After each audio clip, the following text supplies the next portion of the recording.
Hey guys, it's Dave with MACkite. We're here with another video. Today we're going to talk about some of my kiting essentials and what I bring with me pretty much each and every time out on the water. So let's jump into it. So for kiting essentials, there's a few different things I like to always try to keep with me that are outside of, I'm like obviously going to skip over things like bar, harness, like the basics, but these are a few of the things that to me are part of my essential kit of what I always bring with me each and every time. So the first one we'll talk about is going to be sunscreen. I think this is sort of obvious for everyone. I was just gonna hit on what I use and what I like. I think there's kind of different methodologies people take to it. Some people really like the zinc ones because of the thickness and the physical barrier they have. I will use those ones when I'm doing extra long sessions or more on downwinders and things like that. For everyday kiting, I use this one, which I really like. It's a Japanese sunscreen that is both SPF as well as PA. So you can look into what that means. I'm not going to go into it, nor am I qualified to talk too deeply into it. But to me, this brand in particular has been really good. So just wanted to highlight that. All right, item number 2 of what I always have with me on the water, and those are going to be surf ears. So these are the surf ear 4.0s. They just came out. Pretty excited to have these ones out, and they got me couple early pairs. So I love these guys. I have worn these ever since I started kiting. Basically right at the beginning of when I started in New Zealand, I had friends highlight the importance of this, especially kiting in cold water, where that cold salt water getting into your ear can actually cause your ears to close, and then you get surfer's ear and you need surgery to open it. So I had some friends there that actually, some of them had surgery as early as I think late 20s, maybe early 30s. And so they just advocated for this, and I have been a huge advocate ever since I've been riding with them. I literally ride with them every single session. If I don't have them in, I kind of feel like something's missing with my setup.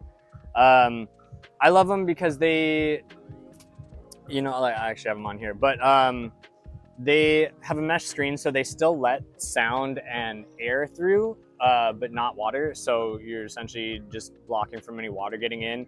They're really comfy. I wear them all session. I never have a problem. There's a bunch of different, there's different sizes to both the in-ear and the ear hook piece. So you can also adjust that accordingly. I think this one I have all the spares in this guy. So you can see there's a bunch of different sizings you can do to find the right fit for you. And then they're on this kind of elasticy leash. So when you've got them in, they can sit and they can hang away from you.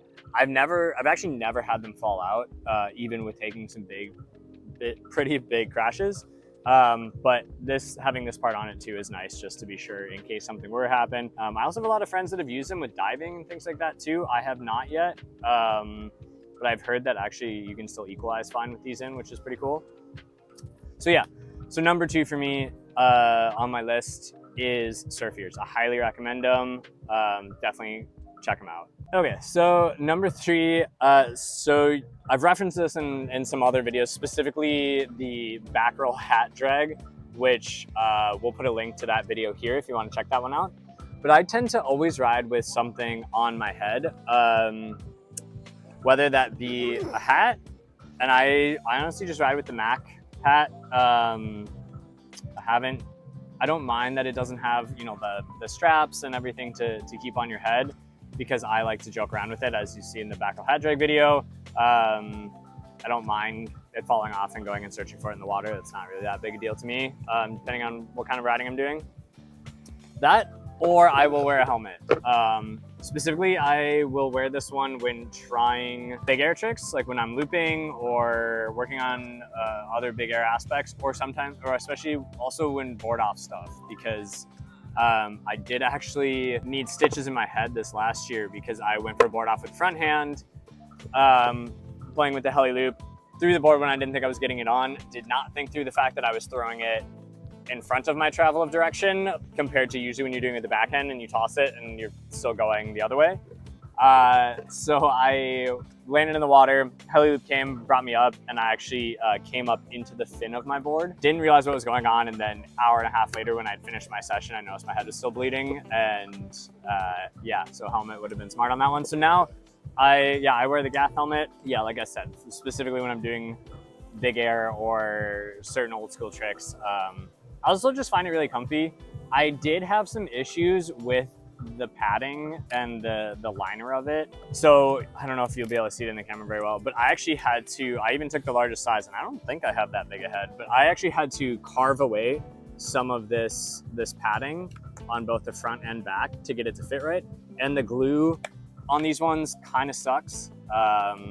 Sorry if you're a big advocate for them and think they can do no wrong, but the glue on these I think sucks. So I super glued everything in after, and since then it's been perfect. So just something to know, you might have to do a little bit of DIY on it. But I do love it now. So I am still a big advocate for the helmet. I still like this one. To be fair, I haven't really tried many others, but yeah, just so you're aware of what you might have to deal with that one. So next item on my list is I wear an impact vest. This is one by Monera.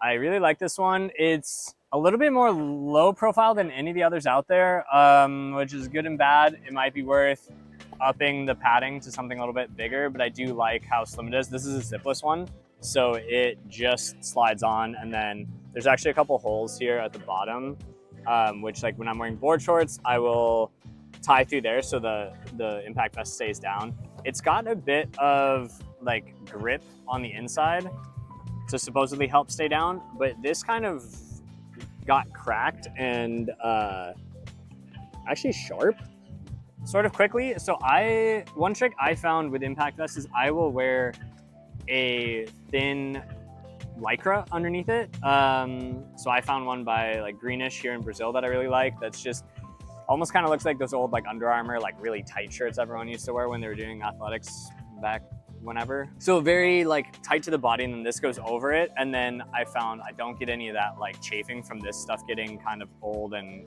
crumbly a little bit.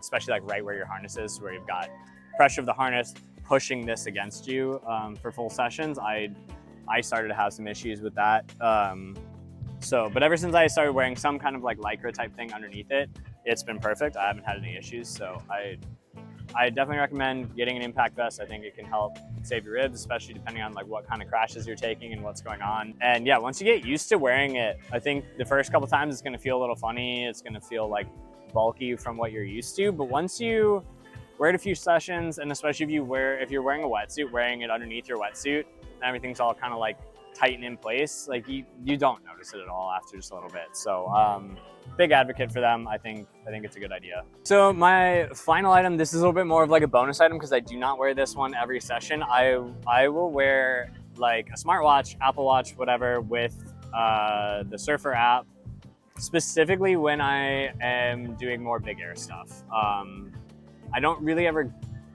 go out and just go for height. It's not that interesting to me to just do the spend my whole session trying to break some number, because just doing straight airs is not as interesting to me. But the reason I like it and the reason I will wear these is because I like the feedback of what's happening. Like if I crash, let's say I'm trying a boogie loop, I'm trying some big air tricks and it doesn't go well, it feels like I was out of place. It feels like I didn't have the time I thought I had. I like the feedback of knowing right away that I was at a completely different height, for example, than I thought I was.